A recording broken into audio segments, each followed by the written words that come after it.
Pada kesempatan ini teman-teman sekalian di pasal ke-11, penulis mengangkat sebuah judul yang beliau sebutkan kerasnya tubuh ahli neraka dan buruknya tampang mereka. Ternyata bukan hanya sekedar siksaan kayak di penjara misalnya di dunia, orang digebukin ya sudah itu aja berarti rasa sakitnya gitu kan. Atau orang di stroke itu saja rasa sakitnya gitu kan. Tapi di sini subhanallah Allah SWT ubah mereka. Ya, sesuatu yang paling, atau salah satu hal yang tidak nyaman untuk dilihat adalah tampang yang buruk. Gitu kan. Begitu juga dengan kerasnya tubuh, maksud dalam arti kata ini mengeras. Ya, karena banyaknya siksaan sehingga membuat tubuh mereka mengeras. Ya. Dan ini berarti menandakan juga jauh dari kenikmatan. Karena termasuk kenikmatan adalah lemah lembutnya ya, seseorang. Orang yang penuh dengan nikmat di muka bumi ini, orang kaya, orang yang Allah SWT berikan rezeki, juga teleponkan kulitnya mulus, ya, tangannya lembut dan segala macam, ya, pipinya bersih dan segala macam tubuh gitu. Ya itu sudah karena nikmat yang ada. Tapi kalau kita temukan orang yang susah hidupnya, ya, kita temukan kulitnya menjadi gelap walaupun datanya dia putih, ya kotor gitu kan. Bahkan sebagian anggota tubuh itu mengeras karena mungkin susahnya hidup. Ya, seperti itu kurang lebih gambarannya. Kita akan mulai teman-teman sekalian di halaman 128 bagi yang pegang bukunya. Penulis mengangkat dalil pertama adalah hadis yang diriwayatkan oleh Imam Muslim di jilid 17 halaman 186 dan Tirmidzi jilid 4 halaman 104. Ada di footnote nomor 118 ya. Abu Hurairah radhiyallahu anhu meriwayatkan Nabi SAW bersabda, gigi gerahamnya orang kafir seperti gunung Uhud dan ketebalan kulitnya setebal perjalanan 3 hari. Gigi gerahamnya saja seperti gunung Uhud. Anda pernah lihat gunung Uhud? Kalau ada yang belum pernah lihat, Anda bisa ketik saja di YouTube gunung Uhud, Anda akan lihat bagaimana penampakannya. Sangat besar, ya, kokoh seperti itulah. Tapi gigi, kalau gigi geraham aja seperti gunung Uhud, kira-kira yang lainnya seperti apa? Itu baru satu gigi, belum gigi-gigi yang lain, gitu kan? Ini giginya saja. Bagaimana dengan bibirnya? Bagaimana dengan hidungnya? Bagaimana dengan matanya? Bagaimana dengan mukanya? Bagaimana dengan kepalanya? Bagaimana dengan pundaknya? Bagaimana dengan perutnya? Bagaimana dengan kaki dan pahanya? Semuanya jauh lebih besar daripada itu. Dan pembesaran tubuh ini, teman-teman sekalian, ada fungsinya. Saya kasih contoh. Kalau seandainya Anda ingin memukul perutnya semut, apakah semudah yang Anda bayangkan bisa memukulnya? Tentu sulit, karena Anda mau cari titik perutnya itu nggak gampang, karena dia kecil, gitu kan? Coba kalau gajah, mudah nggak Anda untuk memukul titik di perutnya Anda inginkan atau di tubuhnya? Mudah, kenapa? Karena dia besar, mudah terlihat, mudah terjangkau. Jadi pembesaran tubuh mereka ini itu tujuannya untuk menambah siksaan. Subhanallah, ini luar biasa gitu, ya. Jadi badannya dibesarkan oleh Allah Subhanahu wa taala agar semua sisi tubuhnya itu kena siksaan dengan tepat sasaran. Ini teman-teman jangan dianggap remeh ya. Banyak orang kadang-kadang dia buat sebuah kriminal, dia mengatakan, paling ujungnya juga di penjara. Karena dia belum merasakan. Coba kalau dia masuk penjara. Masuk aja teman-teman, baju na'udzubillah, jangan sampai seumur hidup insya Allah tidak akan kita lalui. Dia masuk saja, dia ganti bajunya menjadi baju tahanan, itu sudah nggak enak. Mungkin baju itu bersih, dicuci, wangi, mungkin pakai pewangi, tapi tidak enak, karena sudah ada status di situ. Kalau dia adalah tahanan, nampak di depan publik, nggak nyaman, itu baru saja. Belum kita duduk, diinterogasi. Ini dan itu. Tidak enak. Orang kalau ditanya. Sekarang teman-teman ditanya sama istrinya atau suaminya saja. Kamu dari mana? Kamu kemana saja? Kamu jalan sama siapa? Itu aja nggak nyaman kita di rumah. Atau ada teman kita sibuk nanyakin seperti itu. Bagaimana yang kita ditanyain? Apa kegiatan? Kenapa kau lakukan? Dan segala macam. Kan jadi nggak enak. Itu sudah tidak nyaman. Belum kita bicara kalau sampai masuk ke dalam tahanannya. Satu kamar bersama dengan tahanan-tahanan yang lain. Kita tidak tahu dia seperti apa. Mungkin dia lebih besar kriminalnya. Wa na'udzubillah. Belum tentu juga tempatnya bersih. Sebersih-bersih dijaga, tetap aja bekas tahanan ya. Mungkin ada di antara mereka yang na'udzubillah jorok, kotor, bau badan, segala macam. Ya, belum yang berkata-kata kotor, belum segala macam. Belum kalau memang terjadi perkelahian atau ada kekerasan terjadi ya. Belum lagi WC, kamar mandi yang mungkin kita butuhkan. Kita kan juga butuh nyaman, bersih ya. Itu sudah hilang dari kita semua hanya dengan masuk naudzubillah penjara. Kenapa Anda Jerumuskan diri Anda pada penjara. Kenapa? Karena mengambil sebagian uang di kantor, manipulasi data, karena mengambil haknya orang lain, karena memukul, karena membunuh, karena mencuri. Untuk apa? Gitu. Manfaatnya apa? Menyiksa diri. Itu baru fasilitas yang kita bicara ya. Makan pakai piring bekas, makanannya juga ala kadarnya, gitu kan. Jadi banyak hal. Anda harus cuci pakaian sendiri, apalah segala macam. Banyak hal ya, yang pasti tidak nyaman. Belum lagi dengan cuaca yang panas ya. Jadi ketidaknyamanan. Lalu untuk apa? Sebagus-bagusnya penjara tetap namanya penjara. Kan gitu. Itu baru di dunia teman-teman sekalian. Baru di dunia. Kalau di akhirat nanti nggak ada begini, nggak ada waktu istirahat, nggak ada Anda dikasih makan, maksudnya makanan enak, lumayan lah, makanan ada nasi, ada tempe, ada sayur. Misal, Anda masih bisa mandi, Anda masih bisa buang air besar, buang air kecil. Di neraka ini nggak ada semuanya. Siksaan demi siksaan. Kotoran yang keluar dari tubuh Anda pun, itu akan menjadi makanan Anda kembali. Untuk apa? Karena bohong? Karena zina beberapa saat di kamar hotel, karena riba yang terus-menerus tidak mau berhenti, tidak mau melakukan atau alihkan ke syariah misalnya. Untuk apa? Manfaatnya apa gitu? Toh kita juga makan, kita minum teman-teman sekalian. Dalam akidah seorang muslim, nggak ada sesuatu yang kalau kita khawatirkan karena rezeki sudah dicatat oleh Allah SWT.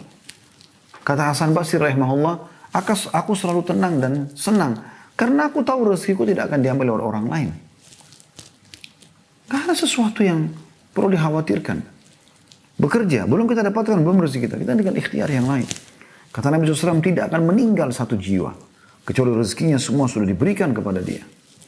Sepotong roti pun yang sudah dicatatkan oleh Allah SWT Mahfud akan sampai ke mulut Anda sebelum Anda meninggal dunia. Seteguk air pun akan sampai kepada Anda.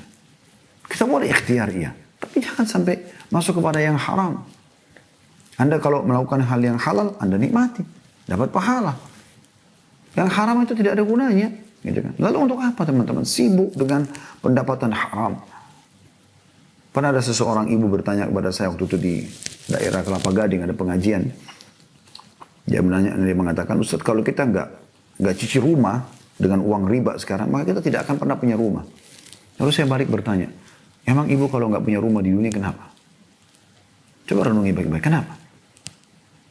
Kalau kita masih harus sewa, kita kontrak, ada masalahnya apa? Paling jauh perkataan orang, ya, orang bilang apa? Orang bilang apa? Ini orang mukmin tidak pernah hidup dengan perkataan orang, teman-teman sekalian. Perkataan dia sendiri. Peringatan Allah Subhanahu wa taala. Biar kecil, biar kontrak, biar kos-kosan, tapi kalau kita halal, itu lebih nikmat. Tentu idealnya kita dapat rumah yang benar, tapi teman-teman cari yang syar'i, yang benar gitu. Kenapa harus paksakan diri?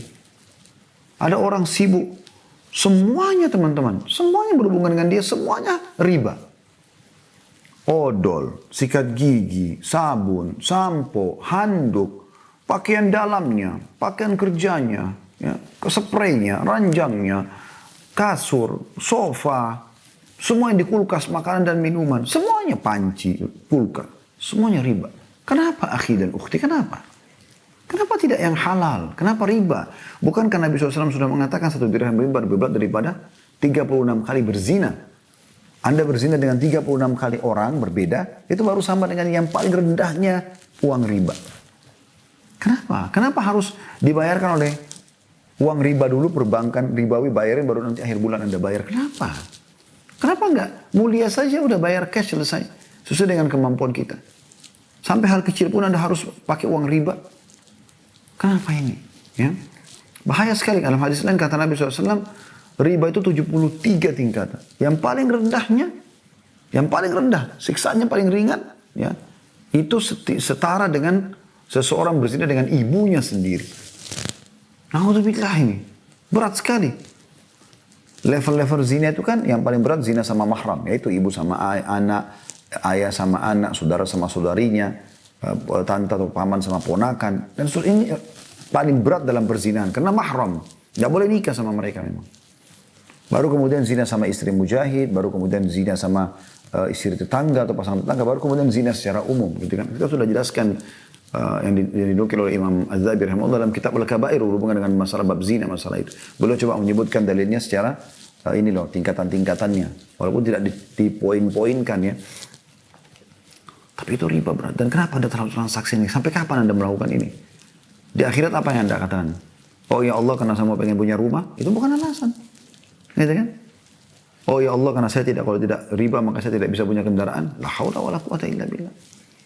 Kumpulin duit, bisa beli cash, alhamdulillah. Atau kalau tidak, buat akad dengan teman-teman Anda pengusaha, ya supaya dia bayarkan. Boleh sistem murabahah. Murabahah artinya, saya mau beli mobil, saya nggak ada duit, saya bilang sama teman saya mau beli mobil nih 200 juta, saya nggak ada duit, bisa kamu beliin? Dia bilang, oke, saya beliin kamu Khalid, tapi dengan syarat saya jual kepada kamu 250 juta ya. Saya tambah 50 juta, kamu boleh bayar 12 bulan, 36 bulan. Deal lah, selesai, oke. Jelas kok, berarti akadnya transaksi jual beli, bukan utang piutang. Bukan utang piutang, dan barang itu bisa jadi jaminannya, kan begitu. Ini boleh dalam Islam. Anda bisa minta tolong seperti itu. Saya pernah melakukan dengan salah satu jemaah, jazakallah khair, semoga Allah balas sudah dengan kebaikan. Saya itu kebetulan butuh rumah ya, di daerah Condet pada saat itu. Terus saya mengatakan pada beliau, ini kebetulan rumah ada mau dijual, saya nggak ada duit, saya mau beli, antum bayarin, kemudian nanti insya Allah saya cicil tiap bulan. Beliau setuju langsung, dibelikan. Kemudian saya bayar tiap bulan, alhamdulillah lunas, selesai. Tapi akad kami seperti itu. Cuma waktu itu alhamdulillah jazakallah khair, beliau tidak mau ada keuntungan, cuma modalnya saja. Tapi kalau misalnya ada orang mau dengan ditambahkan keuntungan itu boleh saja. Yang penting akadnya jual beli, bukan utang piutang. Karena utang piutang teman-teman adalah jasa dalam Islam yang tidak boleh bertambah. Transaksi jual beli juga, ya, seperti transaksi juga, tapi dia murni jasa. Itu utang itu mencari pahala, nggak boleh bertambah. Anda utangkan 1 juta, ya 1 juta kembali. Anda boleh maafkan atau kurangi. Anda boleh mengatakan sudah tidak usah kembalikan aja nanti 500 ribu atau udah saya maafkan. Itu betul. Tapi kalau Anda tambahkan 1 rupiah saja sudah jadi riba. Nggak boleh. Kecuali Anda akadnya bisnis, baru kemudian Anda berbicara masalah keuntungan. Itu pun ada adab-adabnya, peraturannya. Persentase dari keuntungan. Tidak boleh persentase langsung ditentukan dari uang. Misalnya saya akan investasi sama kamu 100 juta. Saya cuma tahu terima 10% dari 100 juta itu. Saya mau 10 juta tiap bulan. Ini nggak boleh. Jadi haram hukumnya. Tapi berapa keuntungannya kita bagi. Persentasenya ditentukan misalnya 50-50%, 60-40%. Tapi dari keuntungan. Untung rugi ditanggung bersama. Nah itu baru namanya syar'i. Kenapa nggak ke Islam? Kenapa? Masalahnya apa gitu? Saya kadang-kadang bingung dengan orang yang terus bergelut dengan yang haram. Padahal sebenarnya dia punya, di Allah masih kasih dia kesempatan. Teman-teman, demi Allah orang yang mati di kuburan sekarang itu. Ya, itu berharap bisa kembali ke dunia, tobat pada Allah. Karena taubat itu betul-betul tiket yang luar biasa untuk menyelamatkan kita dari api neraka. Selamat dari tempat siksaan yang luar biasa. Nggak bisa dibayangkan 24 jam teman-teman non-stop disiksa. Nggak ada berhentinya. Kalau di penjara kita digebukin 5 menit, 10 menit, babak belur selesai. Bahkan ada dokternya diobatin segala macam. Masih bisa tidur, bisa istirahat. Kalau sakit diobatin. Masih bisa dikasih makanan. Di neraka nggak ada gitu-gitu. Nggak ada. Allah SWT mengatakan wa bi'sal masir, seburuk-buruk tempat untuk yang ditempuh. Bi'sa qarar, seburuk-buruk tempat tinggal. Allah SWT penciptanya mengatakan itu. Menyesal nanti. Jangan digampang-gampangin masalah ini. Dan kita juga teman-teman sekalian duduk di sini bersama-sama. Saya meninggalkan aktivitas saya, teman-teman juga begitu meluangkan waktu. Untuk supaya kita dengarkan. Dan ini Allah SWT menginginkan untuk kita sore ini kebaikan untuk mendengarkan tentang masalah ini. Ini bukan cuma sebuah kisah, saya berdongeng kepada Bapak Ibu untuk menghibur Anda. Bukan. Ini adalah ilmu agama Anda yang Anda punya kewajiban untuk mendengarkan dan mengambilnya. Kalau Anda engah, Anda cerdas, Anda akan ambil dan Anda sadar.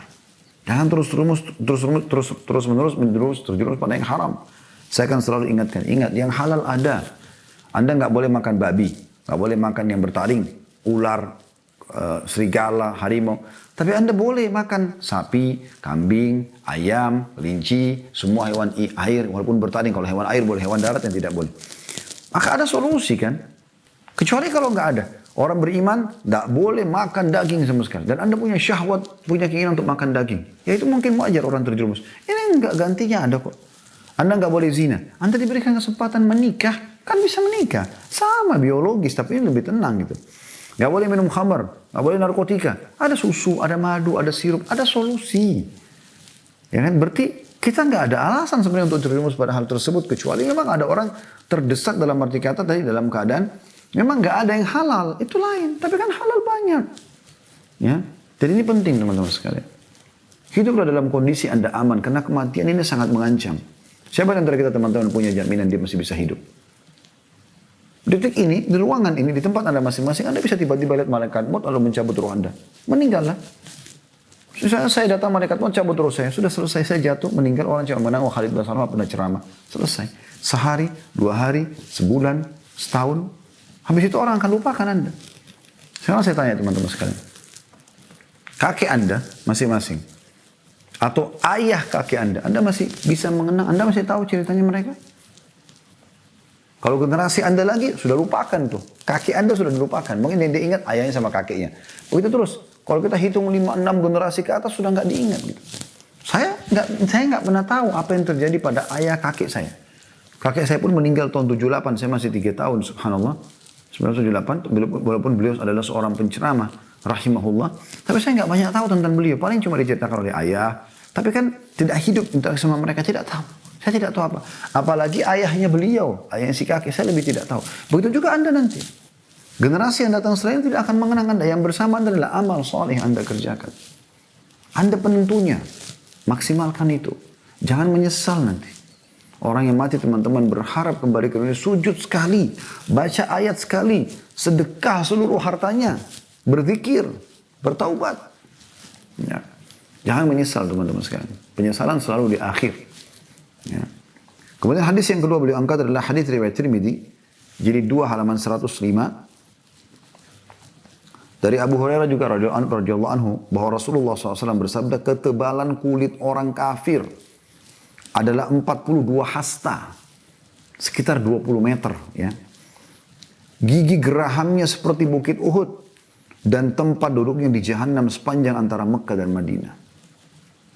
Neraka Jahannam ini bukan lagi 10 hektar, 100 hektar, ya, tempat tanah penjara, seluas langit dan bumi ini besar. Seperti ya, tempat yang luar biasa gitu. Besar, tidak bisa dibayangkan. Kita sudah jelaskan untuk hari pada saat memaparkan hadis tentang Nabi SAW sampaikan neraka akan didatangkan yang ditarik dengan 70.000 rantai. Di setiap satu rantai ada 70.000 malaikat yang menariknya. Ya. Berarti 4,9 miliar malaikat yang menarik bangunan itu. Hampir 3/4 penduduk bumi ini narik satu bangunan. Bagaimana besarnya bangunan itu? Itu luar biasa gitu. Bangunan yang bergerak, bangunan yang bisa berbicara. Ada lehernya neraka. Nanti akan kita jelaskan di bab-bab setelahnya insya Allah. Bagaimana akan keluar leher neraka dan mengatakan aku ditugaskan untuk menghukum semua orang-orang yang sombong. Ya. Jadi ini tempat yang luar biasa gitu. Anda pun kita pelajari di bab kita yang pertama ya. Tentang masalah neraka. Bagaimana kita minta berlindung dari api neraka. Dan neraka akan berkata pada saat kita mengatakan ya Allah lindungi aku dari api neraka. Siapa yang memohon 3 kali dalam sebuah riwayat. Atau 7 kali riwayat yang lain. Dalam sehari minta agar diselamatkan dari api neraka. Neraka akan mengatakan ya Allah hambamu fulan. Dia merespon kita sekarang. Hambamu fulan memohon ampun. Memohon agar diselamatkan dariku maka selamatkan dari api neraka. Kalau kita mohon 3 kali atau 7 kali surga, maka surga akan mengatakan, ya Allah, surga berbicara. Makhluk Allah yang luar biasa gitu. Ya. Jadi bukan kita bayangkan seperti bangunan rumah kita yang benda mati, nggak bisa ngomong, nggak bisa melihat. Tapi ini makhluk Allah ini beda. Surga akan mengatakan, ya Allah, hambamu fulan telah memohon masuk ke dalamku, maka masukkanlah kita ke dalam surga. Kata Nabi SAW, ya, demam itu adalah tiupan panasnya api neraka. Maka dinginkan dengan air. Jadi ada interaksi kita dengan neraka itu. Dalam riwayatnya nanti akan kita pelajari di bab-bab setelahnya insya Allah akan ada. Sesungguhnya neraka mengeluh karena panasnya sebagian membakar sebagian yang lain. Panas sekali. Ya. Dan kita sudah jelaskan juga bagaimana apinya warna hitam. Bukan lagi merah, bukan lagi putih. Tapi menjadi hitam. Karena Ibnu Abbas menjelaskan masalah itu. Dipanaskan 1000 tahun merah. 1000 tahun lagi memutih. 1000 tahun lagi menjadi hitam. Maka dia hitam, kelam. Neraka Jahannam itu panas sekali. Maka dia berkeluh kesah karena sebagainya membakar atau membakar yang lainnya. Maka Allah SWT mengizinkan neraka untuk bernafas 2 kali. Dan itulah yang kalian dapatkan kata Nabi SAW. Di musim panas yang sangat dan di musim dingin yang sangat. Itu hembusan neraka. Jadi kita bisa rasakan sebenarnya. Makanya Nabi SAW mengatakan seseorang di antara kalian lebih dekat dengan surganya daripada tali sendalnya sendiri. Dia patuh nih, dia jujur, dia amanah, dia sholat, dia puasa, dia kerjakan ibadah-ibadah, dia mati masuk surga. Dekat sekali, lebih dekat daripada tali sendalnya. Tinggal tunggu mati masuk. Atau dia dan seseorang di antara kalian lebih dekat dengan nerakanya daripada tali sendalnya sendiri. Artinya dia zina, dia bohong, dia riba, dia membunuh, dia segala macam, mati masuk neraka. Disiksaan Allah SWT. Ya, kayak ini hati-hati sekali. Dan di sana teman-teman ternyata diburukkan tampangnya, dikeraskan tubuhnya, dibesarkan supaya lebih merasakan siksaan tersebut. Ya. Kemudian beliau mengangkat dalil yang ketiga adalah hadits Abu Hurairah juga radhiyallahu anhu meriwayatkan dari Nabi SAW mengenai firman Allah, "Yauma nad'u kulla unasin bi imamihim." Dan pada hari itu kami panggil ya, tiap umat dengan pemimpinnya. Surah Al-Isra ayat 71. Maka beliau bersabda, "Yud'a ahaduhum fayu'ta kitabahu biyamini wa yumaddu lahu fi jismihi 60 dhira'a wa yubayyadu wajhuhu wa yuj'al 'ala ra'sihi tajun min nurin yatala'la fayantaliqu ila ashabihi fayarawnahu min ba'id fayaqulun Allahumma atina bihadza wa barik lana fi hadza hatta ya'tiyahum." Artinya saya terjemahkan dulu karena cukup panjang. Akan didatangkan seseorang di antara mereka pada hari kiamat yang telah menerima bukunya dengan tangan kanannya. Insya Allah semoga kita termasuk ini ahli surga ini. Kemudian akan ditinggikan tubuhnya 60 hasta ke langit. Ya. Jadi mirip sama Nabi Adam alaihissalam sekitar 27 sampai 30 meter kurang lebih tingginya. Kemudian diputihkan, dicahayakan wajahnya. Dan akan diberikan di kepalanya mahkota yang penuh dengan cahaya yang mengkilap. Berkilau. Kemudian dia pun menuju kepada teman-temannya.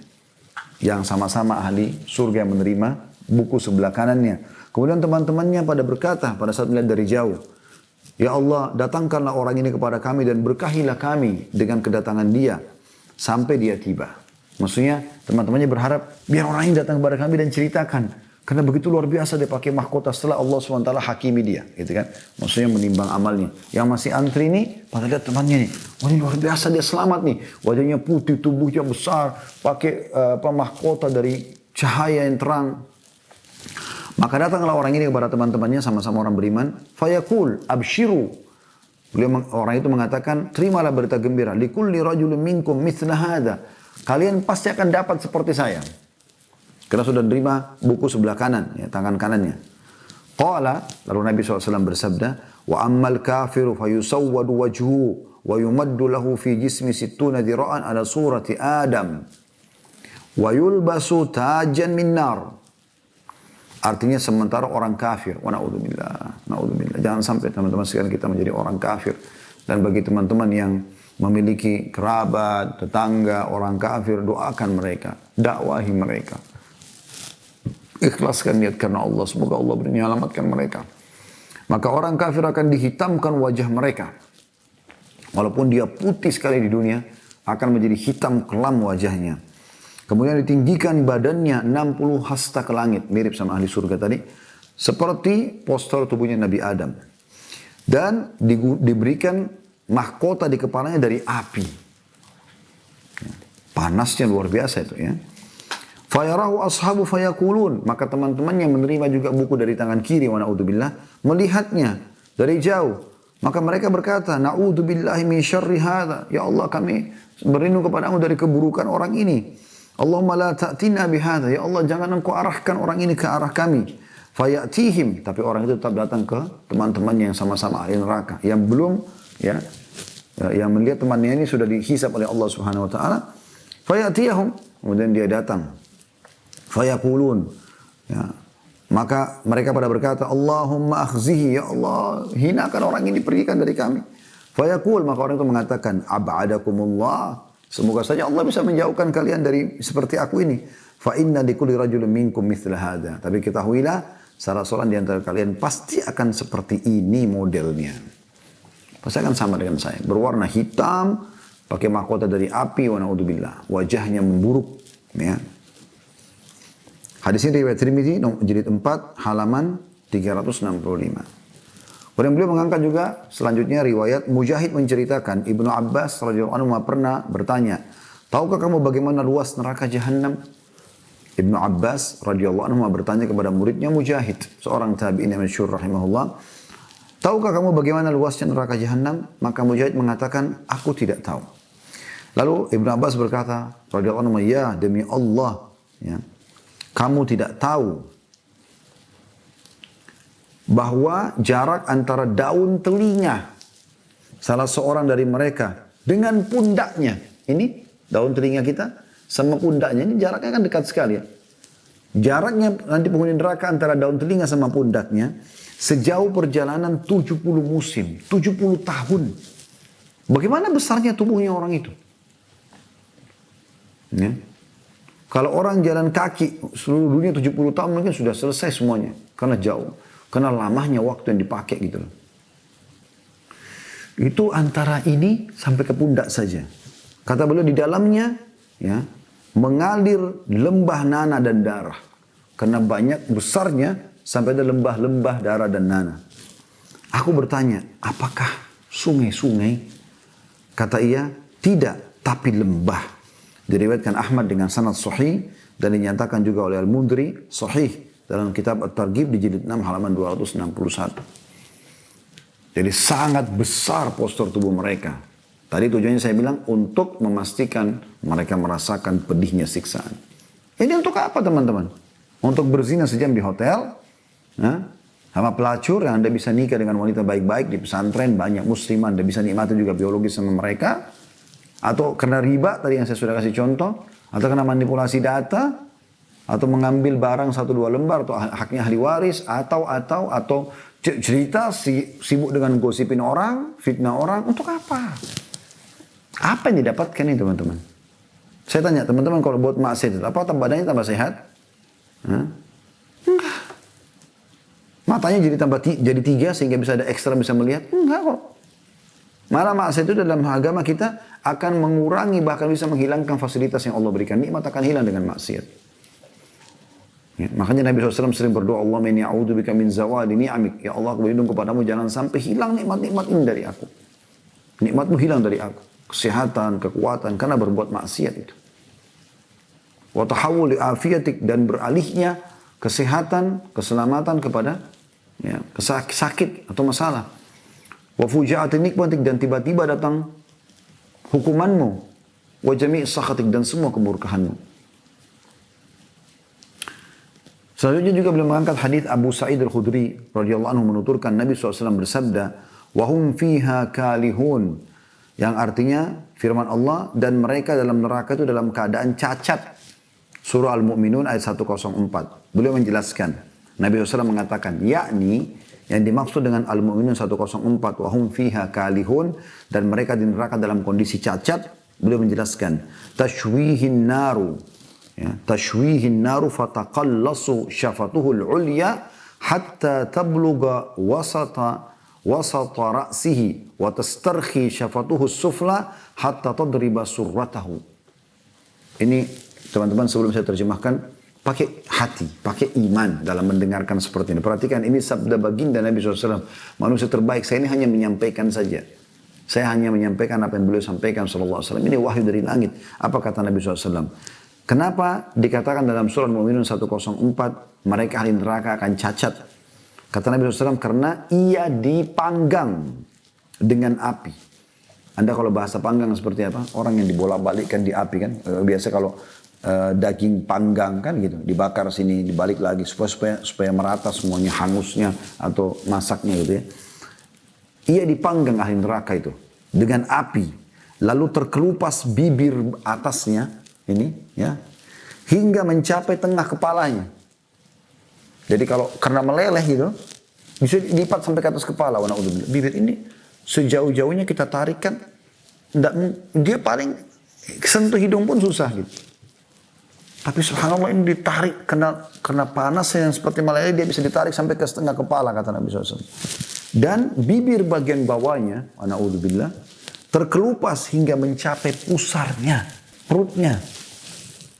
Bagaimana jeleknya pemandangan mereka itu. Dan bagaimana beratnya siksaan itu. Kita kadang-kadang teman-teman makan sambal aja kalau terlalu pedas. Rasanya bibir ini kayak gak enak, gak nyaman. Ya. Atau minum panas atau apa saja. Gak nyaman gitu. Atau mungkin pas Anda di wilayah-wilayah yang musim dingin. Mungkin ada teman-teman kita sini yang dari Eropa, yang dari mana yang mengikuti acara kita yang lagi dingin.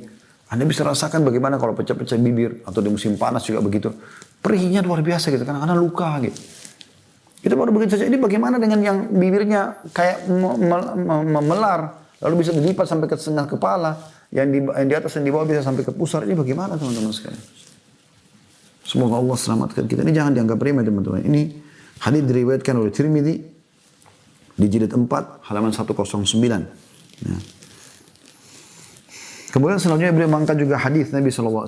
Al-Harith bin Aqiyas radhiyallahu anhu menuturkan sabda Rasulullah SAW. Inna min ummati man yadkhulul jannata bi syafa'atihi akthar min mudar. Wa inna min ummati man ya'dhumu fin nari hatta yakuna ahada zawayaha. Wa na'udzubillah. Ya. Yang artinya, sesungguhnya ada orang-orang dari umatku yang bisa memasukkan surga dengan syafaatnya lebih banyak dari mudar. Artinya, ada orang saking banyaknya amal solehnya tiap hari dari amal soleh ke amal soleh terus saja begitu. Di hari kiamat nanti dia bisa teman-teman memberikan syafaat. Asal timbangan Anda sudah lolos, Anda punya kesempatan memberikan syafaat kepada orang-orang lain. Misal amal soleh Anda 100.000, dosa Anda cuma 1.000. Anda lolos masuk ke surga. Nah, selisihnya itu Anda bisa memberikan syafaat. Ini berarti amal solehnya banyak, bisa memberikan pertolongan. Jadi tergantung, ada orang bisa selamatkan 1, ada bisa 2 orang, ada 3 orang. Tapi ada orang saking luar biasanya, mungkin seorang ulama, ahli ilmu, suka beramal, luar biasa pokoknya ibadahnya, jauh dari kemaksiatan. Sampai kata Nabi SAW, dari umatku ada yang bisa menyelamatkan seperti banyaknya suku Mudar. Mudar itu di atas 100.000 orang. Nah, kalau di zaman kita sekarang, suku Mudar sudah jutaan orang gitu. Dia bisa selamatkan jutaan orang karena amal solehnya. Semua kita termasuk orang seperti ini. Ada orang begitu karena amal soleh sibuk terus. Tapi perhatikan. Dan ada juga dari umatku. Masih umat beliau SAW. Dari kaum muslimin. Yang sibuk dengan dosa-dosanya. Tidak berhenti. Tidak mau kapok. Allah berikan jabatan. Bukan digunakan untuk ketaatan. Malah kesempatan melakukan merajalela. Kejahatan. Korupsi. Ngambil ini. Ngambil itu. Zalim sana. Zalim sini. Ya. Akhirnya kata Nabi SAW. Ya. Dan ada di antara, sesungguhnya di antara umatku ada yang menjadi besar di neraka hingga menjadi salah satu sudutnya. Ya. Itu umat Islam. Bayangkan aja kalau neraka sebesar itu, kemudian dia bisa menjadi salah satu sudutnya. Dia paling besar tubuhnya. Ini luar biasa ini. Dosa apa yang dilakukan oleh manusia ini? Apa yang dilakukan subhanallah? Ini sibuk ini. Mungkin dalam satu hari sekian kali berzina, mungkin dalam satu hari sekian kali mencuri, kemudian dia menjadi tokoh. Ada orang begitu kan, ada orang berzina nih. Antara dia sama zina, dia antara dia sama perempuan, antara dia sama laki-laki, maka dia bertobat, itu lain. Ini ada orang tidak. Dia berzina, lalu dia ajak teman-temannya semua, ditraktir sama dia. Lalu dia buka tempat perzinahan, lalu dia dapat pendapatan yang sudah, lalu dia hidupkan istri anak dari uang haram. La haula wa la quwata illa billah. Sibuk buka karaoke dengan cabang-cabangnya, diskotik dengan cabang-cabangnya, orang mabuk tiap hari di situ, orang berzina, orang apalah segala macam transaksi narkotika, haram semuanya.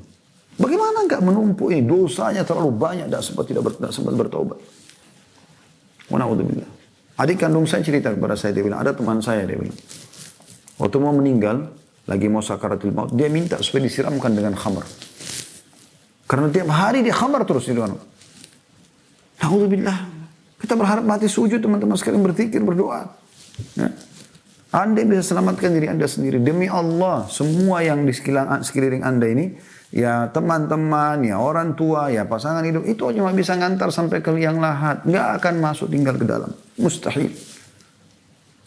Kalau mereka orang baik, mereka mesti doakan Anda. Kalau mereka orang buruk, paling sedih sebentar harus pergi. Anda sendiri di kuburan. Sendirian.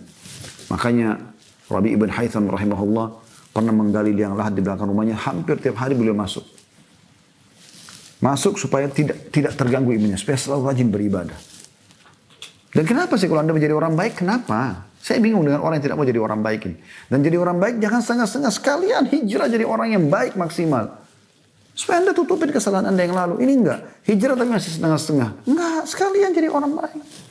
Rabi bin Haytham duduk sambil dia lihat dinding kuburan tersebut gelap, ya. Kemudian dia membaca firman Allah SWT, Qala Rabbi rji'un, la'alli a'malu salihan fima tarakt. Ada sebuah potongan ayat berbunyi begitu. Nanti ahli neraka akan mengatakan, Ya Allah, kembalikan aku di dunia. Semoga aku bisa mengerjakan amal saleh yang pernah aku tinggalkan. Teman-teman, nanti kalau sudah lihat malaikat maut, ingat perkataan saya ini. Maka yang Anda bayangkan lagi bukan kenikmatan biologis walaupun dengan istri atau suami. Bukan lagi meeting yang menghasilkan miliaran rupiah. Bukan lagi building yang Anda lagi target untuk beli atau tanah. Bukan lagi restoran favorit. Bukan lagi pakaian yang bermerek. Bukan lagi itu. Allah menggambarkan orang kalau sudah menghadapi kematian, dia udah tahu ini. Dia akan menuju kemana? Qala Rabbi rji'un. Wahai Tuhanku, kembalikan aku. Jangan dimatikan dulu. Untuk apa? Kembali meeting bisnis lagi, kembali biologis lagi, walaupun yang halal, apalagi yang haram, gitu kan. Kembali lagi ke restoran favorit, kembali lagi ke baju-baju bermerek, pameran-pameran dan segala macam. La'alli a'malu salihan fima tarakt. Semoga aku bisa beramal soleh yang pernah aku tinggalkan. Itu aja diharapin. Anda akan berharap pada saat itu bisa ngaca Al-Quran, 2-3 ayat, bisa zikir pagi petang, bisa sholat malam, bisa baca Quran, bisa sedekah, bisa bakti sama orang tua. Itu Anda rindukan nanti. Demi Allah itu benar teman-teman sekalian. Ini perkataan ini bukan saya lagi dongeng sama Anda. Ini perkataan peringatan dari Allah cuma keluar dari mulut saya teman-teman sekalian. Sadar sebelum tiba saatnya. Jangan terus dalam dosa dan dosa tidak pernah mau taubat. Terulang terus kesalahan yang sama. Udah masa lalu kita tidak bicarakan. Tapi nanti ini ke depannya perbaikin. Tujuan kita setiap pengajian begini mulai sekarang Anda berubah ke depannya. Tutup semua masa lalu yang buruk itu. Dan saatnya menjadi orang baik. Dan ingat pesan saya. Jadi orang baik sekaligus. Sekalian. Jangan setengah-setengah. Hijrahnya setengah-setengah. Penampilannya sudah mulai hijrah. Tapi ya masih ada buka pintu ini. Masih ada buka pintu itu. Kenapa? Kenapa enggak 100%? Yakin kepada Allah Subhanahu Wa Taala. Ini luar biasa teman-teman. Hati-hati. Karena ini dari umat Islam yang akan menjadi bagian daripada sudut api neraka karena besarnya dia sampai memenuhi sudutnya. Bayangkan luar biasa. Yang terakhir yang dikatakan oleh beliau adalah hadis Nabi SAW. Itu tadi itu hadis riwayat Ibnu Majah yang kita baru sebutkan ya. Dia jadi 2 halaman 1446 dan Hafiz al-Mundhiri mengatakan dalam Targhib dengan sanad bagus dia jadi 6 halaman 261. Yang terakhir yang beliau angkat adalah masalah kerasnya tubuh ahli neraka wa na'udzubillah dan buruknya tampang mereka. Abu Hurairah radhiyallahu anhu meriwayatkan sabda Nabi SAW, jarak antara 2 pundak orang kafir di neraka sejauh perjalanan 3 hari bagi pengendara yang cepat. Hadis riwayat Bukhari jadi 11 halaman 415 dan Muslim jadi 17 halaman 186. Nah, jadi jarak antara 2 pundak orang kafir di neraka sejauh perjalanan 3 hari. Jadi kita jalan 3 hari dari sini baru bisa sampai ke sininya, pundaknya. Kira-kira seperti apa itu teman-teman perjalanan? Ya. Saya pernah melakukan perjalanan naik darat ya dari Jakarta ke Surabaya waktu itu. Bisa ditempuh dalam sehari semalam gitu. Berangkat pagi ini, tiba besok lah ya, kurang lebih pagi. Pernah kami jalan sekitar jam 9, jam 10 pagi, bawa mobil kendaraan sendiri mungkin tibanya sekitar jam 1 malam, jam 2 malam. Nah, kalau lebih telat mungkin bisa sampai subuh ya gitu. Kalau lebih santai mungkin tibanya besok siang. Itu sudah perjalanan luar biasa tuh. Sudah dengan suka dukanya, dengan mampir, dengan segala macam. Jauhnya itu luar biasa. Itu masih belum. 3 hari 3 malam perjalanan. Ya, baru bisa sama dengan pundaknya orang kafir. Bagaimana besarnya mereka dan bagaimana tadi tujuannya supaya mereka betul-betul disiksa oleh Allah Subhanahu wa Ta'ala. Semoga Allah selamatkan kita. Dan insya Allah pada makan datang nanti kita akan lanjutkan di bahasan lanjutan di bab ke-11 insya Allah ya. Di hari Senin akan datang.